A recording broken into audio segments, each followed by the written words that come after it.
Baik, bismillahirrahmanirrahim. Assalamualaikum warahmatullahi wabarakatuh. Perkenalkan, nama saya Muhammad Aryadin. Di sini saya ingin menjelaskan ataupun terkait daripada mata kuliah filsafat agama, yaitu materi kemerdekaan, di mana saya ingin menjelaskan terkait daripada tentang kemerdekaan itu sendiri dengan teman-teman saya. Baik, saya akan langsung saja. Kemerdekaan itu yang dimana secara umumnya adalah hal ataupun kebebasan untuk manusia itu sendiri. Nah, sehingga manusia yang kita ketahui adalah makhluk hidup yang dapat berpikir dan memahami dirinya sendiri. Nah, sehingga manusia ataupun sebagai makhluk hidup yang dimana sejatinya adalah telah diberi akal oleh Tuhan itu sendiri, sehingga manusia mampu berpikir bebas untuk dirinya sendiri.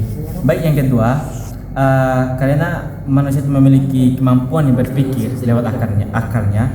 Nah, sehingga manusia itu berbeda dari binatang itu sendiri. Nah, sehingga letak kesempurnaannya bisa disimpulkan, letak kesempurnaannya adalah manusia itu memiliki akal, sedangkan binatang itu tidak memiliki akal. Terus yang ketiga, manusia selalu ingin mengetahui arti hidup dan tujuan. Nah, itulah sejatinya manusia itu adalah untuk mencari sebuah kebenaran bagaimanapun hidupnya, dalam untuk menjalani hidupnya itu sendiri. Terus yang keempat, dalam filsafat eksistensialisme, manusia itu dianggap sebagai pusat utama kehidupan. Nah, itulah ciri-ciri manusia yang dikatakan sebagai manusia yang merdeka.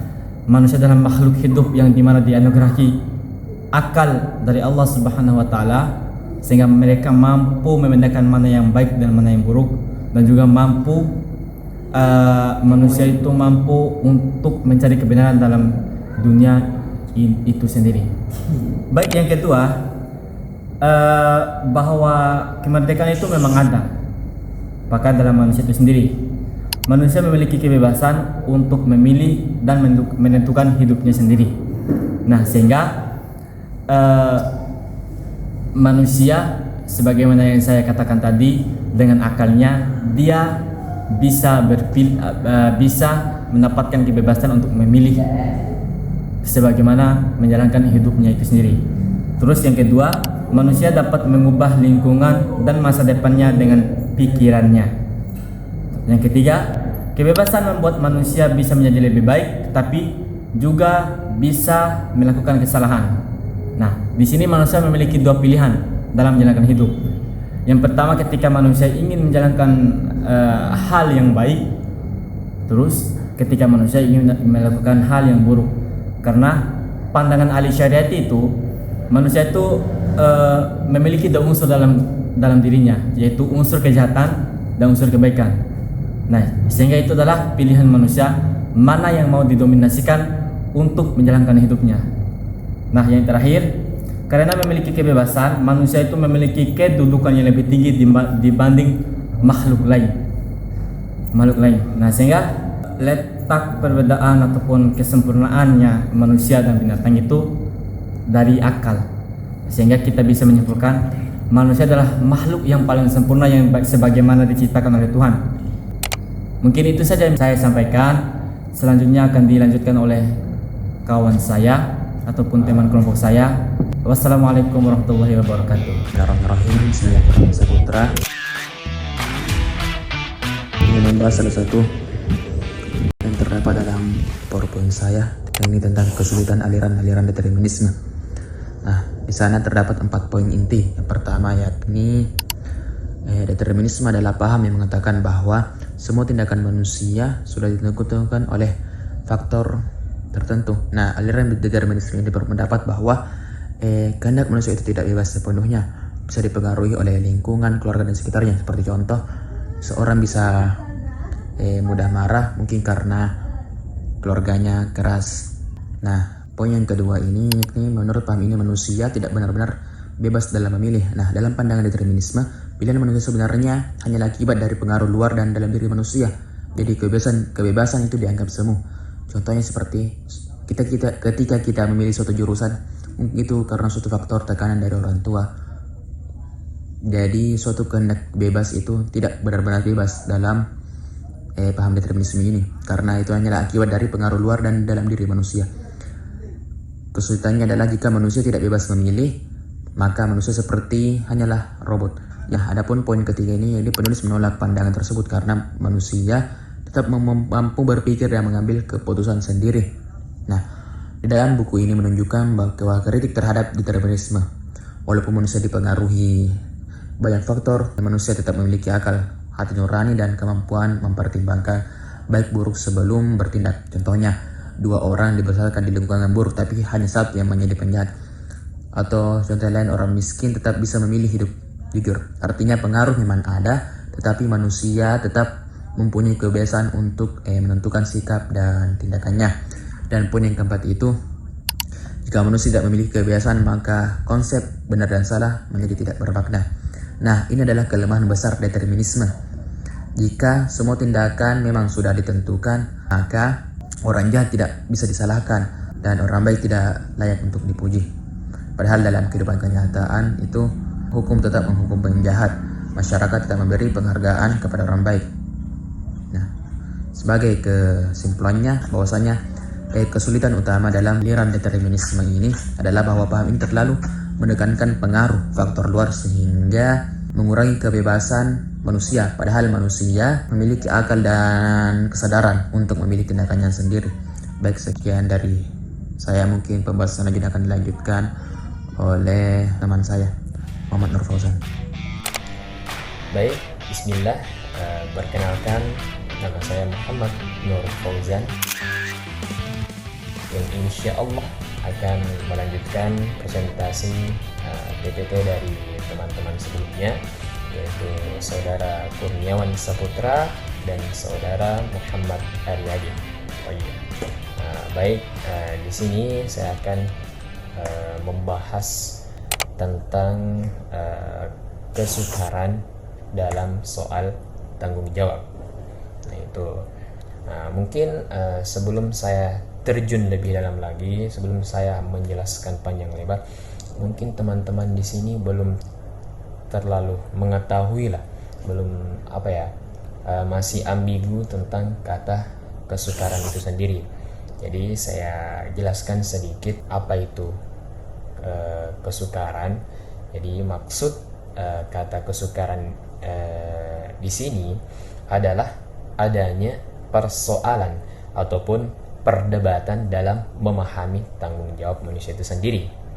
Nah, sehingga muncullah sebuah pertanyaan yang dimana apakah manusia ini sebenar-benarnya bebas dalam melakukan tindakan atau yang namanya bertindak. Nah, sehingga tindakan dari manusia itu sendiri bisa dimintai pertanggungjawabnya, ataukah sebenarnya semua dari tindakan manusia ini sudah ditentukan sebelumnya. Nah, karena itulah pembahasan ini sangat berkaitan dengan kebebasan manusia. Nah, baik. Nah, di dalam PPT yang pertama ini dijelaskan bahwa kebebasan manusia itu selalu berkaitan dengan yang namanya tanggung jawab.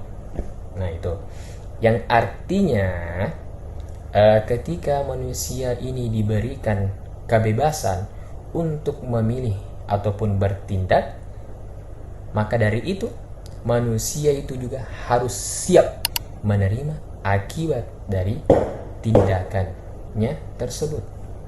Jadi manusia itu harus siap apa yang sudah dia lakukan. Nah, seperti itu. Kemudian ada juga kalimat bahwa kebebasan tanpa tanggung jawab dapat membawa manusia kepada kesalahan. Nah, maksudnya itu dimana kalau seseorang merasa bebas melakukan apa saja tanpa memikirkan akibatnya atau dampaknya, ya, maka kebebasan itu bisa disalahgunakan. Nah, tuh. Selanjutnya di sini juga dijelaskan bahwa orang yang baik itu adalah orang yang sadar terhadap pilihan dan tindakannya. Jadi bukan sekadar melakukan sesuatu saja, tetapi juga ia dapat memahami mengapa ia melakukannya, mengapa ia bisa melakukannya, dan ia berani bertanggung jawab atas pilihannya sendiri. Nah itu. Kemudian di dalam buku juga itu dibahas tentang determinisme dan indeterminisme. Nah itu. Nah, determinisme itu adalah paham yang menganggap bahwa tindakan manusia itu sudah ditentukan oleh faktor-faktor tertentu, misalnya dari lingkungan atau keadaan sebelumnya. Itu determinisme. Sedangkan indeterminisme itu menganggap bahwa manusia itu sepenuhnya bebas tanpa pengaruh apapun. Nah itu. Namun si penulis ini menjelaskan bahwa manusia itu tetap memiliki yang namanya kebebasan untuk berpikir dan mengambil keputusan, sehingga manusia itu tetap memiliki yang namanya tanggung jawab moral terhadap tindakannya. Baik. Jadi inti dari pembahasan di slide ini adalah kebebasan dan tanggung jawab itu sama sekali tidak bisa dipisahkan. Oke, baik. Selanjutnya saya akan menjelaskan tentang arti keagamaan tentang kemerdekaan. Nah, di sini yang dimaksud kata kemerdekaan di sini bukan semacam kemerdekaan tentang negara, tetapi kemerdekaan tentang kebebasan manusia dalam memilih dan menentukan tindakannya sendiri. Itu maksud kata kemerdekaan yang kita akan bahas ya, yang akan saya presentasikan. Nah itu. Nah, dalam pandangan agama, manusia diberikan kebebasan oleh Tuhannya, Allah, untuk memilih jalan hidupnya sendiri. Jadi, manusia bisa memilih antara kebaikan ataupun yang namanya keburukan. Nah, itu. Tetapi, kebebasan itu bukan berarti manusia bebas tanpa aturan. Jadi manusia tidak boleh semena-mena lah, seperti itu. Jadi kebebasan tetap harus disertai dengan tanggung jawab dan moral. Nah itu. Kemudian di dalam buku juga dijelaskan bahwa Tuhan ataupun Allah untuk saya tidak memaksa manusia, melainkan memberikan petunjuk dan pilihan. Jadi manusia sendirilah yang menentukan tindakan yang dia akan lakukan. Nah, karena manusia ini memiliki yang namanya akal dan pikiran. Manusia dianggap memiliki kedudukan yang lebih mulia dibanding makhluk lain. Itulah kelebihannya juga manusia. Selain itu, kebebasan yang diberikan Tuhan juga menjadi ujian bagi manusia. Nah, apakah kebebasan itu digunakan untuk kebaikan ataupun justru untuk keburukan? Nah, jadi kesimpulan dari pembahasan di slide ini adalah kemerdekaan dalam pandangan agama merupakan anugerah dari Tuhan Yang Maha Esa, yang dimana harus digunakan dengan bijaksana dan penuh tanggung jawab. Baik, mungkin hanya itu yang dapat saya presentasikan, yang dapat saya sampaikan. kurang dan lebihnya itu mohon dimaafkan.